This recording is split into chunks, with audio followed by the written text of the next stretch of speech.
மகாராஷ்டிராவில் 76,000 கோடி மதிப்பிலான வத்வான் துறைமுக திட்டம் இன்று அடிக்கல் நாட்டுகிறார் பிரதமர் நரேந்திர மோடி.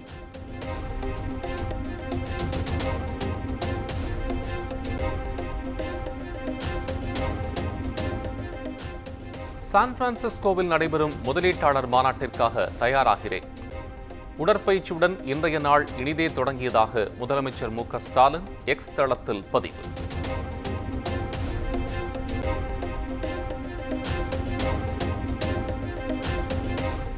சென்னை ராஜீவ்காந்தி அரசு மருத்துவமனையில் கழிவுநீர் கசிவு ஏற்பட்டதற்கு மெட்ரோ ரயில் பணியே காரணம். உடனடியாக சரி செய்யப்பட்டது தெரியாமல் எதிர்க்கட்சித் தலைவர் எடப்பாடி பழனிசாமி குற்றம் சாட்டியிருப்பதாக அமைச்சர் மா. சுப்பிரமணியன் பதிலடி.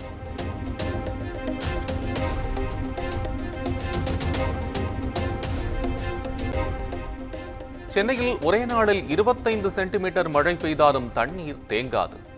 அனைத்து வடிகால் வாய்க்கால்களும் தூர்வாரப்பட்டுள்ளதாக அமைச்சர் கே.என். நேரு தகவல். மழைநீர் வடிகால்கள் பணி எவ்வளவு முடிவடைந்தது? கிட்டத்தட்ட மழைநீர் வடிகால் அறிவிக்கப்பட்ட பணிகள் 95% முடிஞ்சிருச்சு. எல்லா இடத்துலையும் முடியாமல் இல்லை.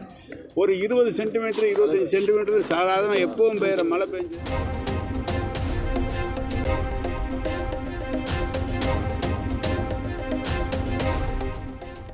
புதிய கல்விக் கொள்கையில் இணைந்தால் மட்டுமே நிதியை விடுவிப்பதாக மத்திய அரசு கூறுகிறது. தமிழகத்தில் சமஸ்கிருதத்தையும் இந்தியையும் கொண்டுவர மத்திய அரசு முயற்சிப்பதாகவும் அமைச்சர் அன்பில் மகேஷ் குற்றச்சாட்டு.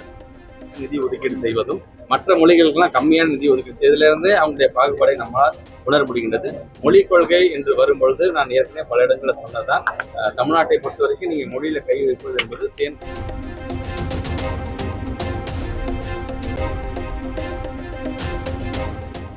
உதயநிதி ஸ்டாலினை விரைவில் துணை முதலமைச்சராக எதிர்பார்க்கலாம். அமைச்சர் மூர்த்தியின் பேச்சால் பரபரப்பு.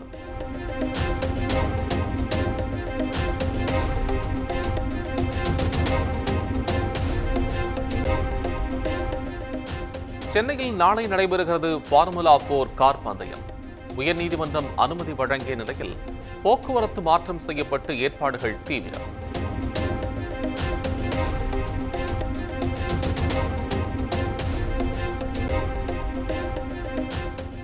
வங்கக்கடலில் காற்றழுத்த தாழ்வு பகுதி உருவாகியுள்ளதாக வானிலை ஆய்வு மையம் தகவல். தாழ்வு மண்டலமாக வலுப்பெற்று வடக்கு ஆந்திரா மற்றும் தெற்கு ஒடிஷா நோக்கி நகரும் எனவும் கணிப்பு.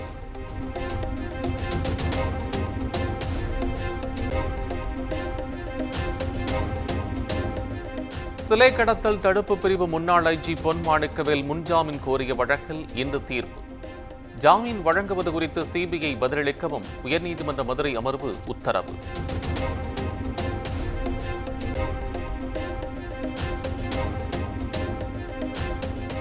கொடநாடு கொலை கொள்ளை வழக்கு இன்று மீண்டும் விசாரணை. வெளிநாட்டு அழைப்புகள் தொடர்பான விசாரணையின் நிலை குறித்து சிபிசிஐடி தரப்பில் தெரிவிக்கப்படும் என தகவல்.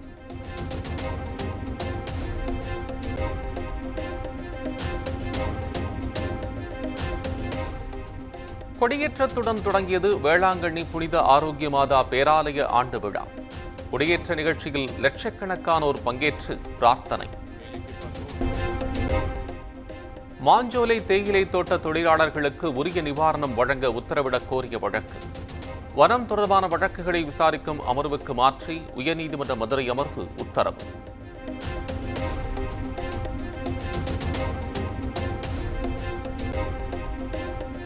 தொழில்நுட்ப பராமரிப்பு பணிகள் காரணமாக பாஸ்போர்ட் சேவை இணையதளம் செப்டம்பர் 2ஆம் தேதி வரை இயங்காது. இன்று நடைபெற இருந்த அனைத்து நேர்காணல்களும் ரத்து செய்யப்படுவதாகவும் வெளியுறவுத்துறை அமைச்சகம் அறிவிப்பு.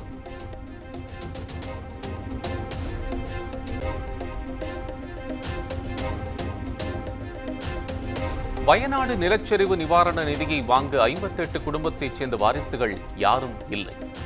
மத்திய மாநில அரசுகள் அறிவித்த நிவாரணத்தை பெற வாரிசுகள் யாரும் முன்வராத சோகம்.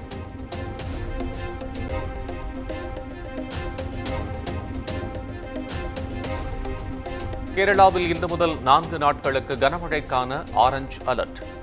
இடுக்கி, பத்தனம்திட்டா உள்ளிட்ட 7 மாவட்டங்களில் இன்று கனமழை பெய்யும் எனவும் இந்திய வானிலை ஆய்வு மையம் தகவல்.